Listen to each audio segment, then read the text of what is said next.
You can support In the Past Lane with as little as $1 a month. Just go to the support page at our website, inthepastlane.com. Thanks. What could be more American than the cowboy? To many people, the image of the cowboy ranks right up there with the bald eagle, the American flag, and the Statue of Liberty as a symbol of America and its values. There's only one problem. The cowboy is not American in origin. He comes from Mexico, where he was originally called a vaquero. In fact, most of the equipment, clothing, and techniques of the American cowboy derive from Mexican and Spanish influences. And we can see this in the names of various cowboy equipment. A lariat, for example, gets its name from larieta. Chaps derives from chaparejos, and wrangler from catalarango. The cowboy hat itself is merely a modified version of a Mexican sombrero. Beyond these terms, many of the actual cowboys in the American West in the 1800s were of Mexican heritage. And to make the story even more interesting, about 15% of cowboys in that period were African Americans. John Wayne's world, this was not. You are listening to In the Past Lane, the podcast about history and why it matters. We, the people of the United States, in order to form a more to huddled masses yearning to breathe free. Consider that we shall be as a city upon a hill. That all men and women are created equal. Give me liberty or give me death. Nobody's free until everybody's free. The government of the people, by the people, for the people, shall not perish from the earth. History matters because it's not just about the past. History's about us, here and now. It explains the world we live in and why things are the way they are. And history gives us insights into how to achieve a more just, peaceful, and prosperous future. So people, let's do this.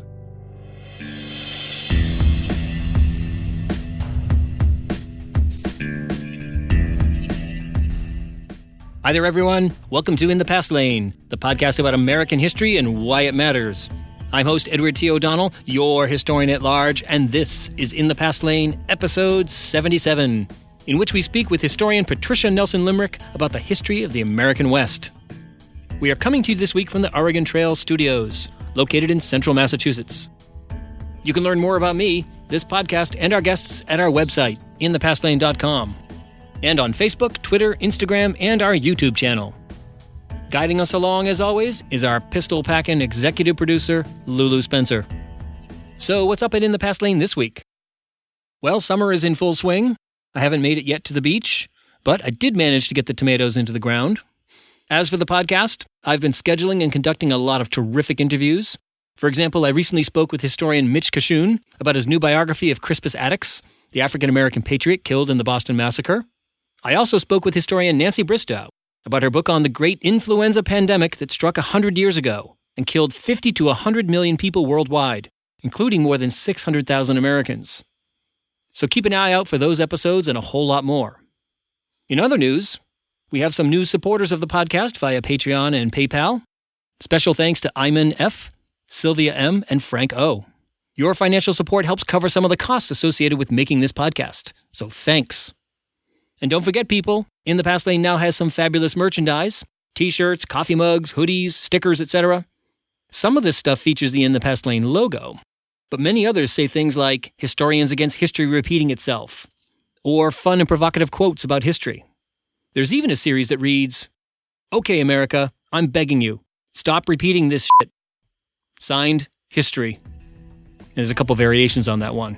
So check it all out at inthepastlane.com. Just go to the show page for this episode. All right, time to wrap this up and get to my conversation with Patricia Nelson Limerick, renowned historian of the American West. Okay, people, hurry up and scrape your cowboy boots and climb in. Your journey in the Past Lane begins now.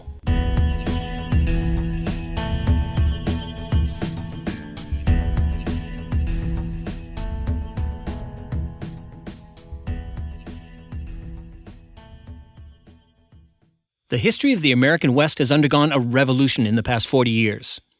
And the cause of this revolution was a group of young historians, including Patricia Nelson Limerick, who began to ask new questions, consider new perspectives, and probe new sources to reveal a far more complicated and, honestly, more interesting history of the West.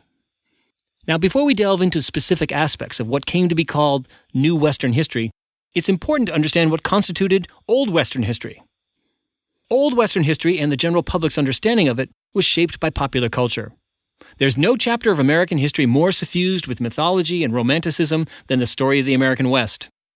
And to a large degree, this fact is due to one man, Buffalo Bill. His real name was William Cody, and he worked for years in the 1860s and 1870s in the West as a guide, scout, and hunter. He eventually acquired the nickname Buffalo Bill and a bit of legendary reputation. Soon, writers back east began publishing dime novels and plays featuring a larger-than-life American cowboy named Buffalo Bill. When Cody eventually traveled to New York City in 1872, he was treated as a celebrity. A local promoter even convinced him to perform as Buffalo Bill on stage, and it was a huge hit. Cody eventually returned to the West, but now he had an idea. His experience in New York made him realize that the American people, most of whom lived east of the Mississippi River, craved heroic stories of the American West. And so, in May of 1883, Buffalo Bill Cody launched an entertainment venture he called the Wild West. It was essentially a Western-themed circus. Cody hired real cowboys and Indians to reenact scenes from Western history, like cattle drives, attacks on wagon trains, Custer's Last Stand, and the Pony Express. He soon added celebrities like the famed Indian chief Sitting Bull. He also added Annie Oakley, who could wield a rifle with extraordinary accuracy, performing all manner of marksmanship and trick shots. The overarching theme of the show was the heroic story of how sturdy and courageous Americans overcame great obstacles, be they blizzards, mountains, grizzly bears, or Indians, and tamed the West. And all this was tinged with nostalgia, with the notion that this amazing world of the West had disappeared, become the stuff of legend. This idea was further enhanced in 1893, when a young historian named Frederick Jackson Turner published a widely read paper titled The Significance of the Frontier in American History. In it, he argued that the frontier, the West, was what had made America, America. It had formed the American character and fostered American democracy. And now, according to a recent census report, the frontier was closed. The West was settled. Fueled by nostalgia and a hunger for a view of this lost world, Buffalo Bill's Wild West became a sensation, not only in the United States, but also around the world. One of my favorite photographs of Buffalo Bill shows him seated in a gondola in Venice, Italy, with 4 Native Americans in full costume. Buffalo Bill played a key role in the shaping of a mythical image in the American mind of the history of the West. It was a history marked by heroism, individualism, and success. It was also a history that featured almost exclusively white Americans. This depiction of Western history was later picked up by Hollywood, radio, television, and advertisers. It's not that these themes of heroism, individualism, and success are inaccurate per se. It's just that they're very selective, and they contributed to a very skewed vision of the history of the West. And this way of seeing the West also shaped the way historians wrote about the West.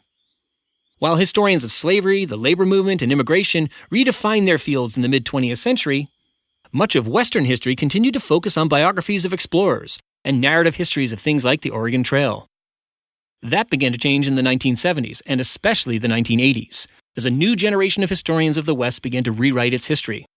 In so doing, they took on some of the core myths that formed the foundation of the old Western history.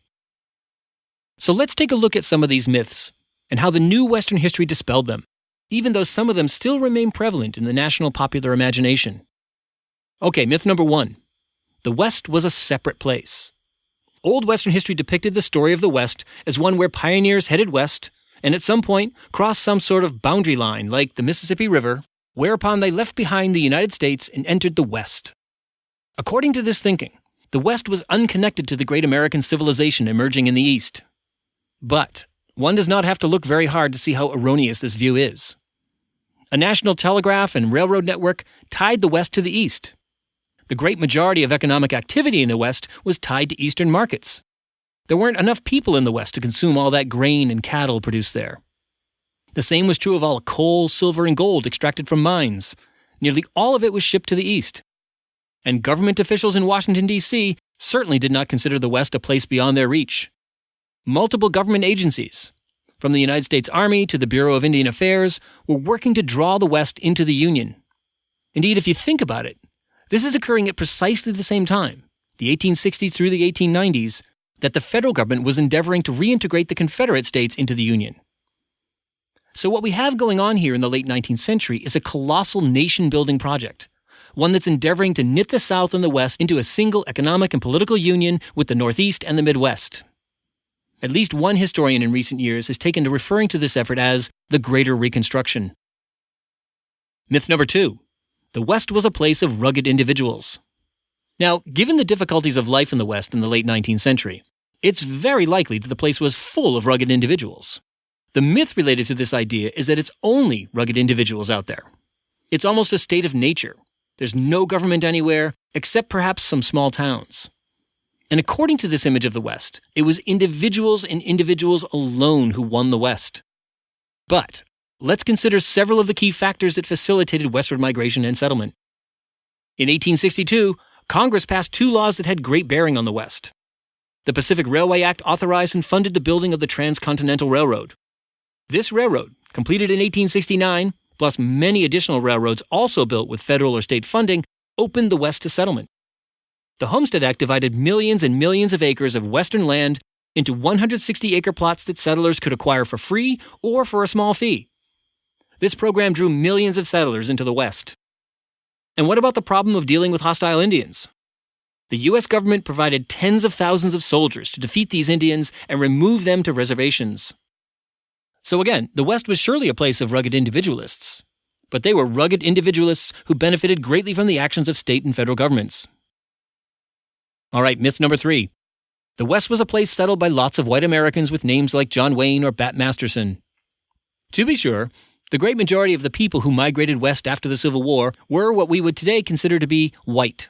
But to say that obscures the incredible diversity of peoples who participated in this great migration. To begin with, millions of these migrants were immigrants from Europe. In fact, if you look at the population of Minnesota in 1880, you'll see that 1/3 was foreign-born. That's exactly the same percentage of foreign-born found in Boston in 1880. So even though we think of East Coast cities when we think of immigration, the West was full of immigrants. Even the U.S. cavalry was full of immigrants.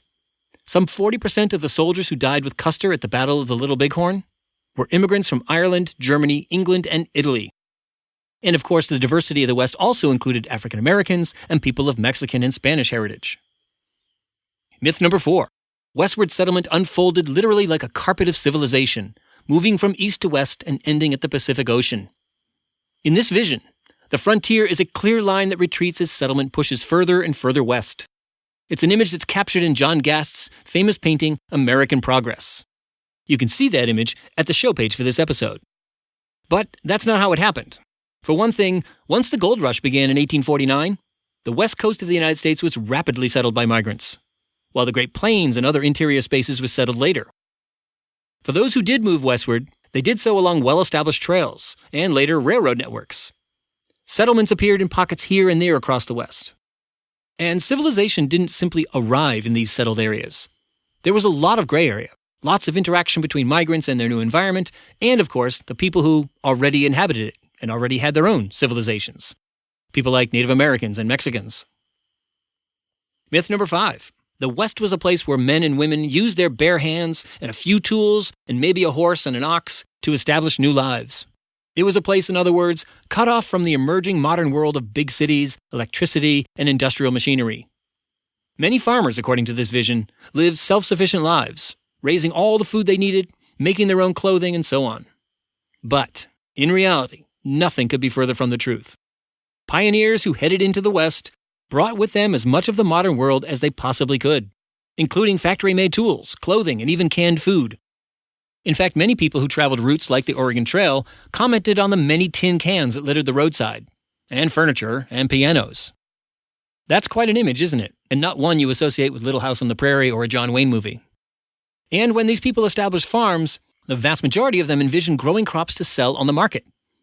To do so, it became essential for them to purchase what at the time was an incredible piece of high-tech machinery, a mechanical reaper. If you were living as a subsistence farmer in the West, chances are you were pretty upset about it and were doing everything in your power to gain access to the national market. We should also take note of the fact that while many people in the West farmed and raised livestock, a great many people lived in cities. In fact, by 1890, get this, the West was the second most urbanized region in the United States, second only to the Northeast. And our final myth to consider, conflict between Native Americans and white settlers was inevitable. Most people who know even a little bit of the history of the West know that whites and Native Americans fought many battles for supremacy and control of the land. But that's how the story ended. If we go back to the days when white explorers first established contact with Native American tribes, we find that both groups tended to get along quite well. In fact, Native Americans, far from seeing whites as natural enemies, saw them as excellent trading partners. White Americans had things Native Americans wanted, like iron kettles, blankets, and tools made of steel. And white Americans tended to see Native Americans as important sources of trade and useful information about the Western environment. These relationships only fell apart when the white population surged and whites seized more and more Native American land, often with the help of government officials and the U.S. Army. So it's not an overstatement to say that the West depicted by today's historians looks nothing like the version that predominated before 1970. The West of the new Western historians was full of diverse peoples and cultures. It was marked by struggle and conflict over dominance of land and resources. It featured success stories, but also stories of exploitation and failure. It took place in a beautiful landscape full of resources, but one that also suffered long-term environmental damage. And this history of the West did not stop in 1893, as Frederick Jackson Turner claimed. It continued to unfold and unfolds to this very day. The key moment in this process of rethinking the history of the West came in 1987, when Patricia Nelson Limerick published the book Legacy of Conquest, The Unbroken Past of the American West. As she readily admits, this book was largely a synthesis of new scholarship on the West. That scholarship, as she notes, was found in academic journals, but no one had attempted to bring it all together, to make sense of it in a comprehensive manner. Limerick's book did just that, and it garnered a lot of attention, both from academics and the public at large. And much of this response was negative. No one, it seemed, liked the idea of ditching the Buffalo Bill and Hollywood version of the West for a more gritty and complex version. Some of the most strident criticisms of the book came from older, more established Western historians, and a few of them wrote and said some outrageous things about Limerick and her book that were sexist, petty, and wholly unprofessional. So what happened? Well, 30 years later, in November 2017, I was at the annual conference of the Western History Association, and the signature event was an evening celebrating Patricia Nelson Limerick on the 30th anniversary of the publication of Legacy of Conquest. Historian after historian got up and spoke of how influential, how life-changing in many ways, Legacy of Conquest had been for them as scholars. It was quite a moving event, to say the least. Well, despite all the hoopla that comes with being a rock star historian, Patricia Nelson Limerick graciously took time out of her busy schedule at the conference to speak with me about Legacy of Conquest and the reshaping of our understanding of the American West. In just a moment, I'll be back with that fun and fascinating conversation. So don't go anywhere, people. You are listening to In the Past Lane, the podcast about history and why it matters.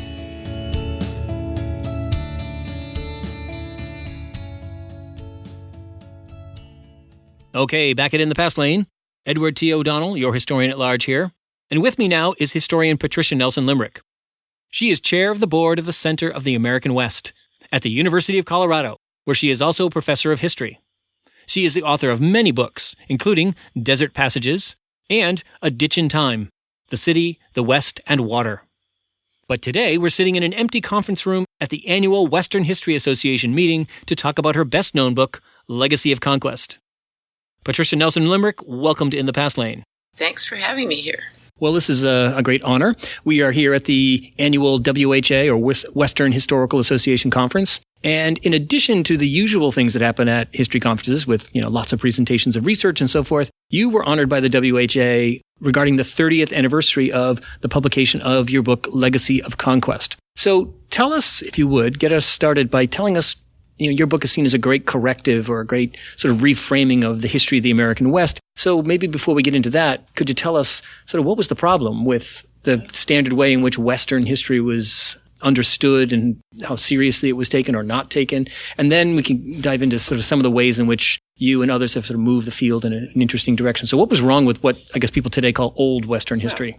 When I was getting out of graduate school, I was discovering what was an unhappy feature of academic life, which was that Western American history was seen to be a backwater. Mm-hmm. So that wasn't good, to be entering your career and finding out that you're swimming in a backwater. So why was that the opinion? Because Western American history seemed to be held back from full engagement with expanding fields of social history and cultural history. That would be one way of saying it, that it was locked into assumptions that really came weirdly still tied to Frederick Jackson Turner's 1893 significance of the frontier in American history ideas. That was pretty weird, almost a century later, to be steering by these old ideas. Turner's ideas had been challenged quite fiercely in the 1920s, 1930s, but then there had been a resurgence of Turnerian thinking in the Cold War, for obvious reasons. It was a way of celebrating America. Yeah, and exceptionalism and all that. And then there's the role of popular culture. Oh, dear me, yes, that's an issue.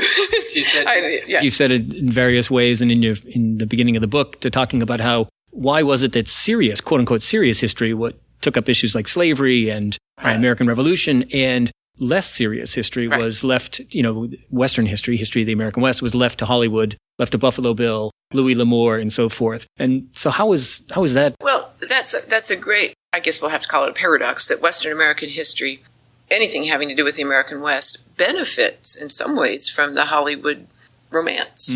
And if you say, I study the history of the American West, people are more likely to say, well, that seems really interesting or seems fun. And then they may be very bitter when they find out what it is that you actually study.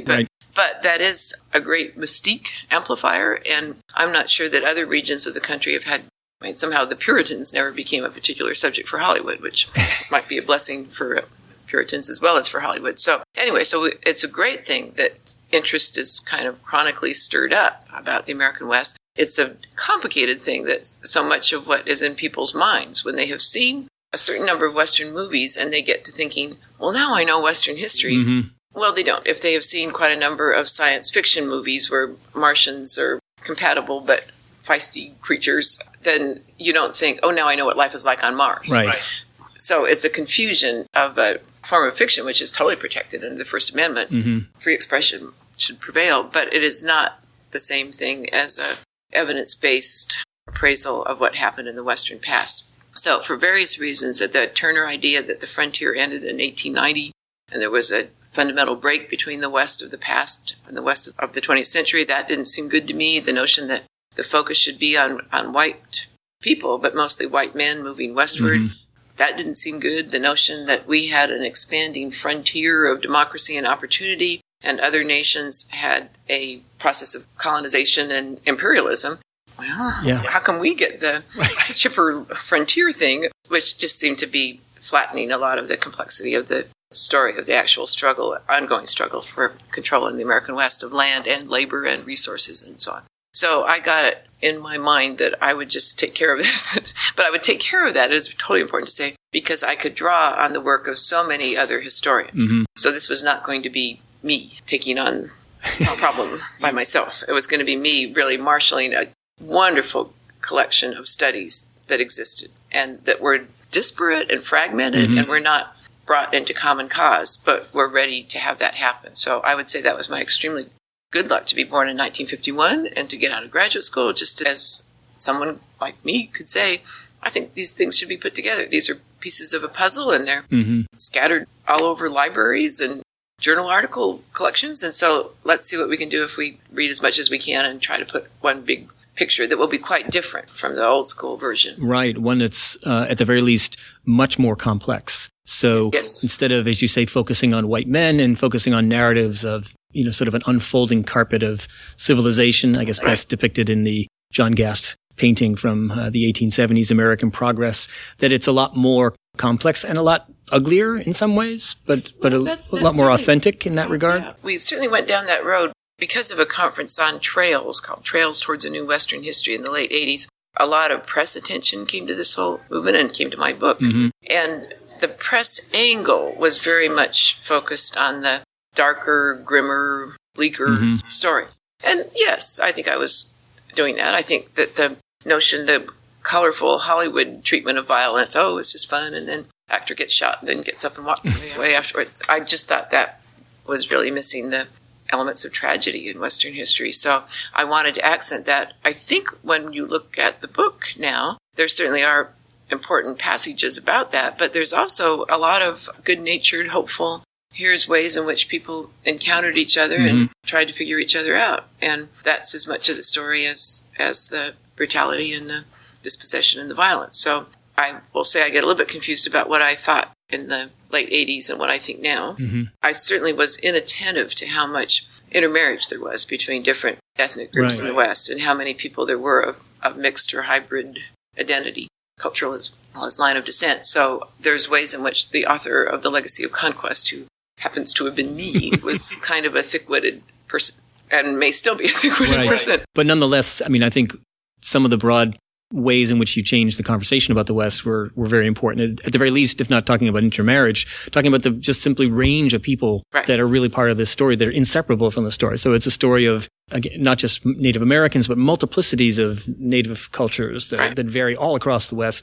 And that it's a place of immigration from all different directions. From every starting point. Yeah, every imaginable starting point. And a place where there are women and where there are African Americans. And so just at the very least kind of making the West appear more realistic in the sense that it was a place of tremendous cultural diversity and where these cultures met and collided in some cases, but also merged and, this sort of a very different kind of melting pot story, but one that makes the story of the West that much more interesting. And it's interesting how popular culture has picked up on that. You can't watch a Hell on Wheels, which is a show about the West on, I think, Showtime a couple of years ago.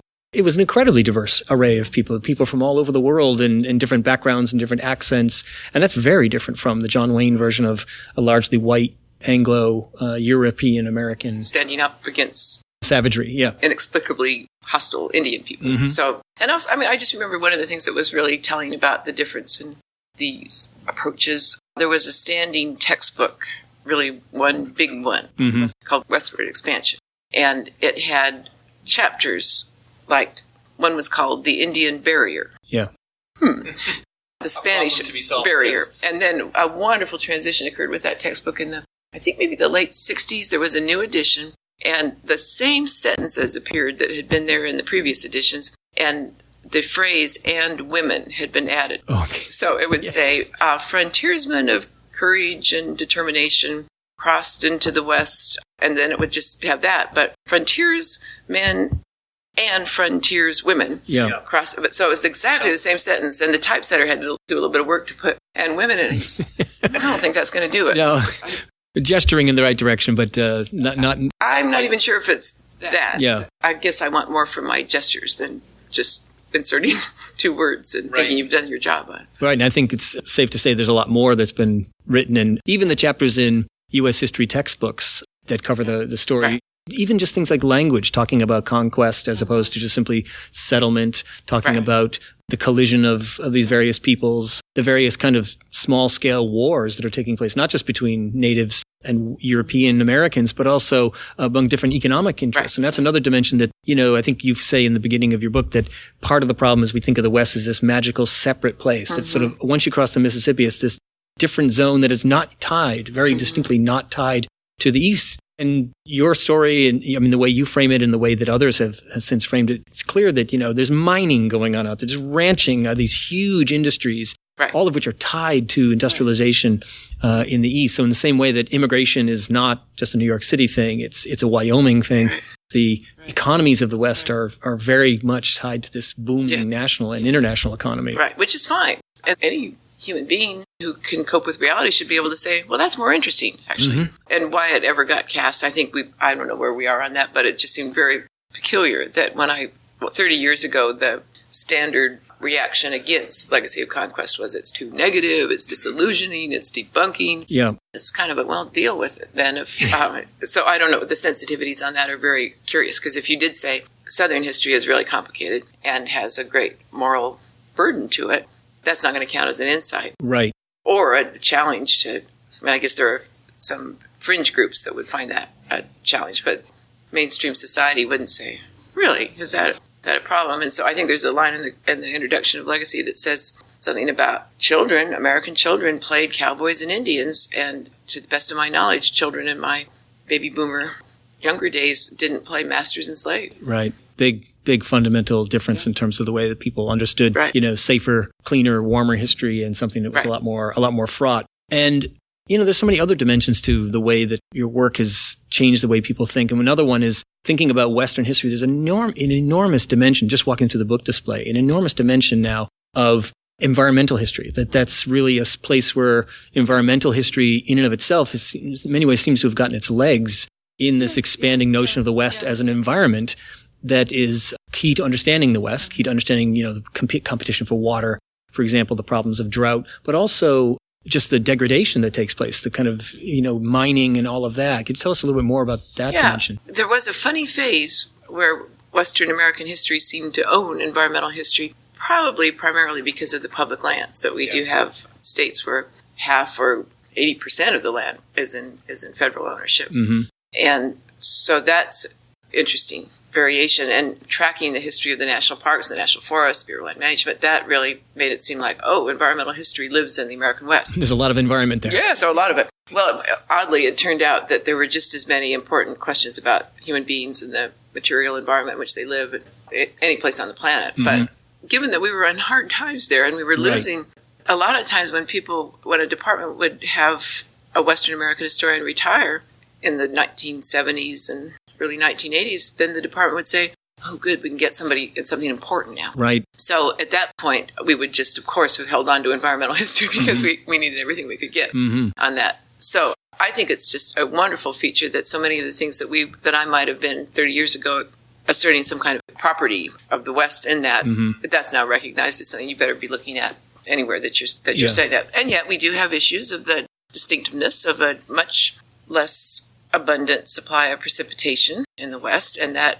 persists, and except for a few areas on the Pacific coast, and that has to be dealt with. And it has led to some very different configurations of settlement patterns and odd allocations of the water that is theirs. In many cases, somewhere over 80% of the water in Western states going to agriculture, which is an interesting. It was not forced on anyone by nature. It was a social, cultural, political choice. Right. But now we are confronting issues of how does that go into the future? Do we keep that much land in agriculture, or do we start dewatering that land? And what have we done to the... So I guess there's not a thing that happened. That was the whole point with the continuity and refusing the end of the frontier thing, was to say every issue that agitated the 19th century West continued into the 20th century and now into the 21st century to be an area of unsettled what's going to become of this kind of challenges. Right. It seems, I like the subtitle of your book, The Unbroken Past of the West. History's not stopped. No. It certainly didn't stop in 1890 and hasn't stopped now. If it would just take a break, that would be okay too. That would be a little bit of a relief. It's excessively relevant, which is great, but burdensome to my schedule. Yes, and I can imagine. So why, back to the history of the history here a little bit, if you would. You published the book in 1987, and it does, as you mentioned, get a lot of attention, a lot of media attention, and also among scholars, some pretty vitriolic, very unkind, really when you read them now, quite astonishing statements about it. Partly, no doubt, due to the fact that you're a woman, but also the way in which you're challenging these long understood ways of understanding the West as a series of trails, a series of, biographies of Kit Carson and all of that. Tell us a little bit more about how that negative critique, really angry critique unfolded. And that must have been kind of jarring for a young scholar to have handled, and how that now, 30 years later, you can see. It didn't add up to a hill of beans, I think is the technical term for what it turned into. But at the time, who knew whether it was going to be consequential or not? I think it was unusual to have a younger scholar take such a forceful stand for what had gone awry in past interpretations and what could go better in future interpretations. I think that this is really funny, I had a pretty strong sense when I was writing it. I would have occasional fits of fear because I was on any one page. There were 24 experts who knew that subject far better than I. So I would think, oh my Lord, I'm just going to be a target practice here for people who know these. But what was really funny was that I truly thought, it seems funny and maybe it wasn't. So I thought that the Western historians would be grateful to me because the decline in the number of people attending the conventions of the Western History Association, the aging, the failure to replace retirements, that was getting pretty grim. So I thought, someone needs to pep this up. And so people will be very grateful to me for having done that. And it never really occurred to me that there would be fury over the fact that I had helped to revive the field and brought it greater attention. So that's human nature. That's I don't know, I knew enough about human nature to know that the chorus of gratitude was not going to drown out. Not going to be immediate anyway. Yeah. Right. I guess that's the thing, is that over time, it all turned out fine. Mm-hmm. Some people did go wild with some kind of deep distress of what I represented to them.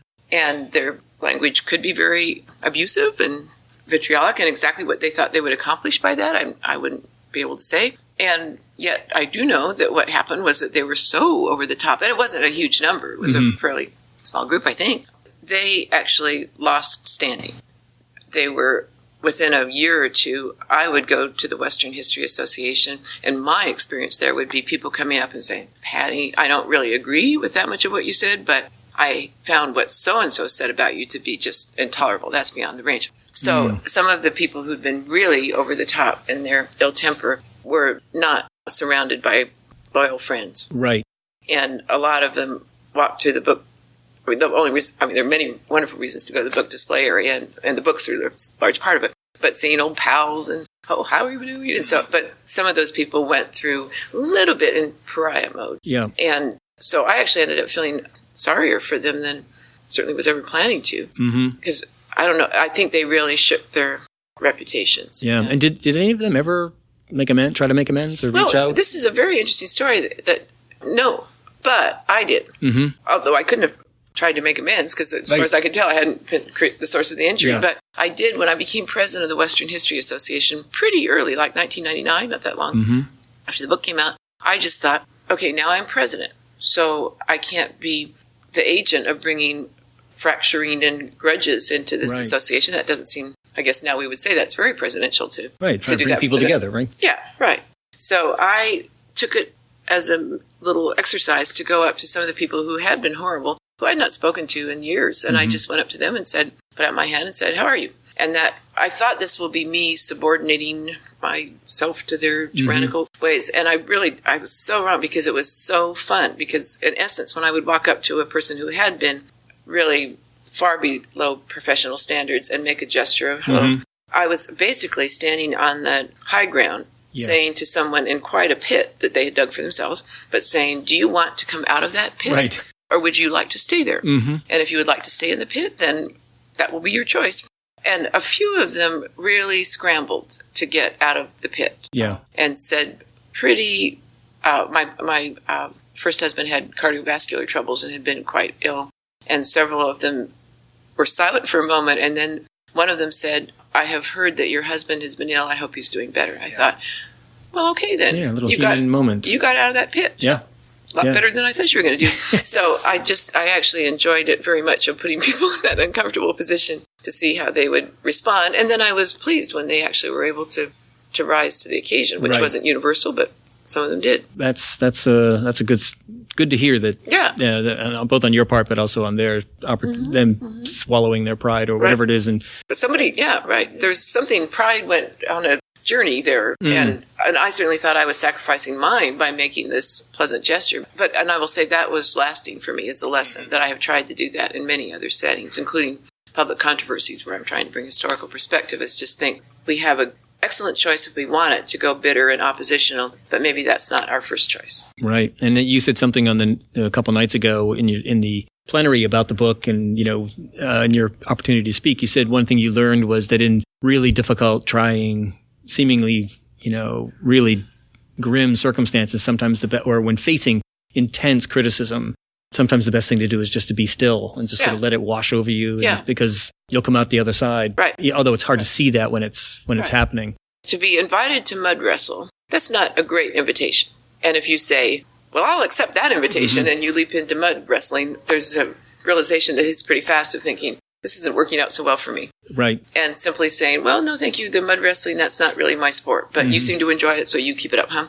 So that's very pleasant, very satisfying. Yeah. And then, of course, the upshot now is that many years later, the young people mostly think, well, that's what Western history is now. It's a reckoning with conquest. It's a reckoning with the convergence of diverse people. It's a tracking of continuity across decades and centuries. And so as I understand it, a good share of them think, and this was controversial? Yes. Isn't that great? It's really good. It's really interesting. Yeah, I think somebody said at least once that the new Western history, which is what they called your book and others like it, is now just Western history, which is quite coming around. It's an amazing thing. And I try, if I'm at my best when I'm talking to groups of younger people, I try to say, the thing I know is that even when it seems that you can't do anything, well, if you don't try it, then it's certain that you won't be able to do anything to change an unfortunate situation. But if you try it, it's actually pretty astounding what one person could do. But of course, in my case, it was one person drawing on the labors and citing with full attribution the labors of others. But somebody had to bring it together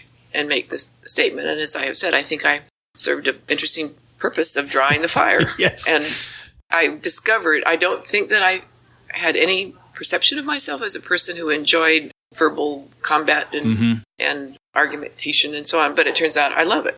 So I probably shrank in a melancholy manner for a few rounds and then thought, well, okay then. So, and not mud wrestling. Right, real intellectual combat as opposed to the kind of just aspersions and name calling and such. Well, this has been really interesting. I guess the question I always ask people who I interview is, this is a really fascinating story, and the story of the West is all that much more interesting. But what has been important about reframing the West in terms of today? Like, what is this new way of thinking about the West?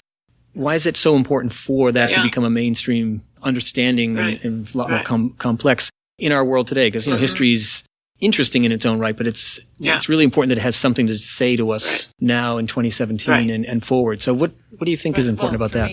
The last couple of decades, I've come to identify myself as an applied historian, which is to say I certainly support the work of public historians and museums and various historical societies and so on, but I see a great common ground between anybody who calls himself or herself an historian in the work of bringing historical perspective to bear on our dilemmas.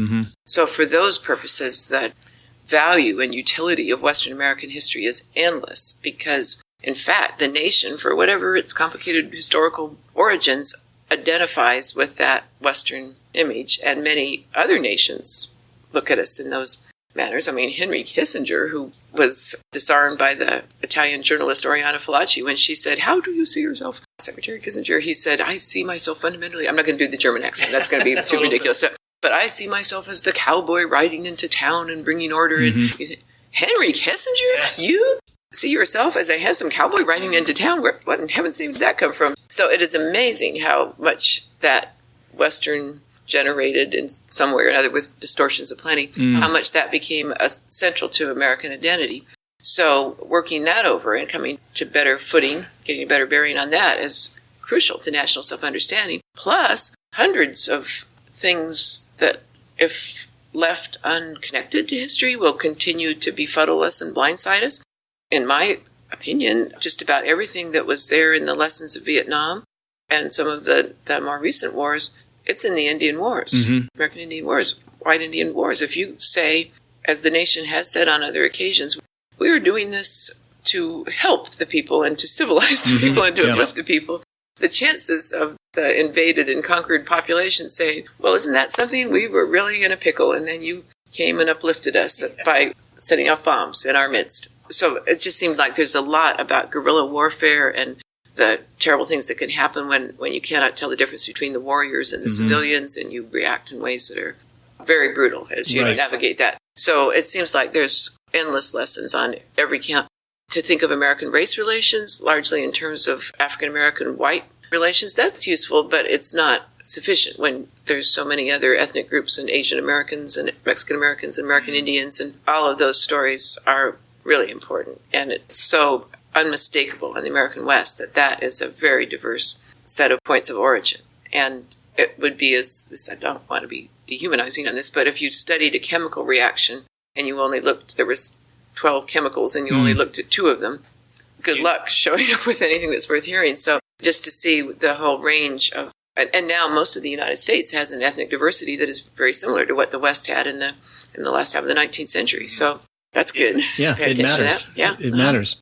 Well, Patricia Nelson Limerick, this has been a ton of fun and a great honor to talk to you. So I want to thank you very much, and congratulations on reaching the 30-year mark with that remarkable book, which I still teach in my in my freshman introductory classes and such. So thank you very much. Well, thank you. I mean, the reality, which is not yet the reality, but I have anticipated it, that I will end up on display in a natural history museum kind of format where there's a display and there's me. Let's not go too far with what this will be. I could pose there for well, I'm still Could be alive, hologram too. Yeah, and then there would be a little sign that says we were actually able to identify a very rare species. We found a completely contented American author. And here she sits, and she actually feels that things went far better with the book she published than she could ever have hoped and anticipated. We have heard sightings of other fully contented authors, but we have never actually been able to catch a specimen of one of those. But there she is. So, which is, as you say, a rare thing. One quick thing. I've seen you speak at conferences before, and you have your last name is Limerick, but you also have a great facility for limericks as well. Do you have? Yes. I know I'm putting you on the spot without having given you forewarning. But do you have a limerick you could share? I could. It's might rile a few people up, which of course I would never do in life, but this came from an episode. This is about cultural relativism and the postmodern turn, which is letting up a little bit. I was at a conference where there were concerns about how purposely Indian people had been infected with diseases like smallpox. And there was something other than a really careful weighing of evidence that was coming to bear on that. And I just thought a lot of academic habit has brought us to this point where more relevant in our times than now than it might have been there, but this sense that accuracy and truth had lost their mooring. So here's the limerick. A swirl of diverse points of view mushes history into a stew. Facts now a fiction, earning much malediction, leaving liars with nothing to do. Outstanding. Well, thank you so much for taking the time, and thanks for sharing that terrific limerick. Oh, thank you. Thank you. Patricia Nelson Limerick is the author of many books, including Legacy of Conquest, The Unbroken Past of the American West.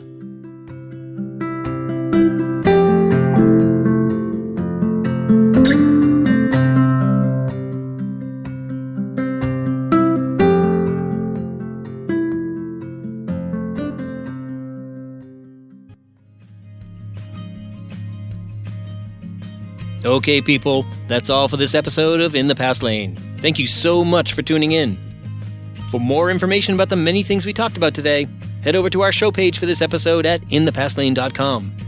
If you like what you've heard, please subscribe to this podcast at Apple Podcast, Stitcher, Overcast, Spotify, or wherever you access your podcasts. And tell your friends about In the Past Lane. Maybe even give us a shout out on social media. Thanks. I'm In the Past Lane's host, Edward T O'Donnell, your historian at large, reminding you that history explains our world. So let's pay attention to it. Thanks for listening. We hope you'll join us next time for another journey in the Past Lane. Hey, Lulu, got any plans for the weekend? Showing up at random weddings and shouting, no.